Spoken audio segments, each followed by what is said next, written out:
G'day and welcome back to another World of Warcraft video. In this video we're going to be looking at spools of threads, and just getting threads in general, and how you can progress and obtain threads as easily and quickly as possible, and how you can focus on threads because they're going to be super duper important for you. So before we begin the discussion around spools of thread and how to get the best out of them, let's first understand that there are different gradings of spools of threads entirely. So you can pick up spools of threads from enemies. These can be singular threads in mastery, haste, etc. And these will slowly tally up to your cloak. Depending on your level, that's going to affect your drop rate in terms of threads. So for example, when I say drop rate, I mean specifically the amount that drops. So if I go and farm a pack of mobs, or I do specific content, not including the bundles of threads or spools, the threads that drop will increase as I level up. So for example, if I'm level 60, I'm getting 12 points per thread, comparative to if I'm between level 1 and 30, where I'm getting 1 point per thread traditionally. So that's something very important to understand. So as you raise your level, you will naturally start to accrue more spools of threads, which will start to give you an exponential curve to your thread gain. But there are spools of threads which you obtain right from the very beginning, and regardless of your level, give you a set number of spools. These are the minor spools, which give you 40. You get the lesser spools, which give you 50. You get the spool of eternal thread, which gives you 100. And then there's another rarity above that, which I don't currently have. Unfortunately, I haven't just got one yet, but that is 180 threads. Then you also get a different one, which is a Cloak of Experience. This gives you 7% set experience, and this drops also from variable content, but this is specifically an experience based thread line. So now that you understand that, we can talk about how to get threads, but it is very important. One of your main sources of daily eternal threads is going to be the daily quests. So at every single time bazaar, which are located on your map, depending on where you are, by these little kind of hut symbols. You can see them here. All these daily quests are going to be a great way to pick up threads. They will each drop a eternal thread for you, which is obviously great, a minor spool of eternal thread, and since you're going to be doing a lot of this content anyway, it's definitely something you're going to want to obviously focus on and have done, so you might as well take them anyway. In terms of daily spools, you have quite a few options. So one of your main sources of spools is going to be things that are all LFG related. So for example, time runner dungeons, heroic time running dungeons from Mists of Pandaria, scenarios, heroic scenarios and normal scenarios, and raid finder. Raid finder is going to give you 1 spool per wing for the first attempt that you do per day. Remember, all of this refreshes daily, so on top of your daily quests, it's going to be a fantastic source of eternal spools of thread, which are, not maybe the biggest spools, but they are definitely going to add up quite quickly. All of this content is not, massive content. It does not take you a long period of time, so you should be able to handle it quite easily, and especially the LFR, the raids, they drop perpetual threads of experience, which are very, very important. Not to mention that all the bosses in the raids and the dungeons, and, well, not the scenarios, but all the bosses in the raids and the dungeons will individually drop spools as well. It does start to add up quite quickly. So I highly suggest that you do these, because these are going to be your biggest source of common threads.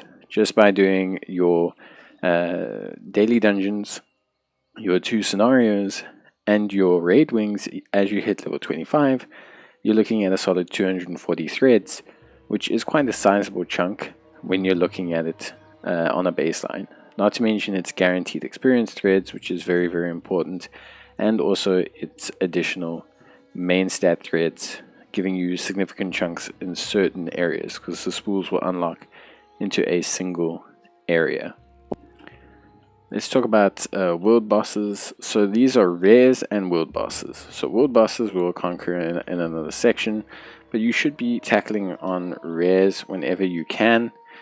because taking on rares and finding treasures is also a great way of grabbing yourself spools. So taking on rares, treasures, all these sort of things, not only do they give you a bunch of threads, which is awesome, but they also have you a chance at good gear, but they also count towards some very important achievements, which we're going to talk about just now. So very, very important to pick up rares and treasures as you go along. There are plenty of add-ons that will give you the treasures and rares that you need. So one part of gaining spools that's recently been added in and is quite important is achievements. So although it doesn't show it here, for every heroic scenario you complete, you'll get a spool of eternal thread, for example. Another great one is, for example, every time that you are able to defeat rare mobs and find treasures, you'll get a lesser spool of eternal thread. On top of that as well, if you complete the Tor Catarang Wilds, for example, or the Hidden Treasures achievements, or the Explore Dead Waste achievements, these will also give you minor spools of eternal threads as well for each and every single achievement you finish. Reputation wise, if you finish a reputation achievement, you will earn a spool of eternal thread, and also if you complete campaign quests, you'll receive a greater spool of eternal thread, which is obviously the highest level as well. So completing campaign achievements is definitely a super great source, and is something you're probably going to want to do. So these are really nice one-offs. They're not things you're going to be able to do consistently. However, you can do them on each elt if you want to, and they give very big rewards. I mean, these are very big, pools of spools of threads, and they're going to be fantastic for you. A lot of these are very simple to complete, so keep an eye out for them and try to complete them as much as possible. So one of the ways you can get really good spools of eternal threads is going to be, and probably one of the ways you should probably look at doing every day, is world bosses. World bosses have a chance to drop greater spools of eternal thread, which is the highest spool. It's a orange one, comparative, and essentially, basically, you can get these from each and every single world boss that's currently available. These will respawn daily, they respawn a lot faster than daily, but the rewards will spawn or refresh daily. So all of these world bosses are, for example, Shah of Anger. You then also have Galleon, who's available in the Veil of Eternal Blossoms. They all show up on your map, so it's all fairly straightforward. The Timeless Isle Celestials, along also with Ordos, who you don't need to do the quest for, as far as I understand. And then you also have the Nalak, who is on the Throne of Thunder, which is really great. So all really honestly solid, realistic ways to get yourself quite a few rewards. And I think, looking at all of it and looking at everything, I think you have to kind of, and then there's Ordanster on the Isle of Giants. So I think looking at all of it and looking at everything, there's definitely a good incentive to doing the world bosses, and they drop a ton of great rewards, which we'll see now. So as you can see, world bosses are on a lower respawn timer than traditional world bosses. I believe they've kind of increased their respawn timer, made them spawn quite quickly. All of the world bosses that I showed you earlier, every single one of them is going to provide you with the thread. So they're a great source of getting them. Obviously, their rapid respawn and everything makes them super duper nice. As you can see, we got a ton of rewards there, not limited to minor spools, lesser spools, and these will refresh again daily. So on the daily, you're able to get these rewards. Definitely camp out the bosses as best you can. It's highly advisable. Let's talk about farming threads. Now, farming threads is not something I suggest early on in the game. Generally speaking, farming threads requires you to kill mobs at a very rapid pace.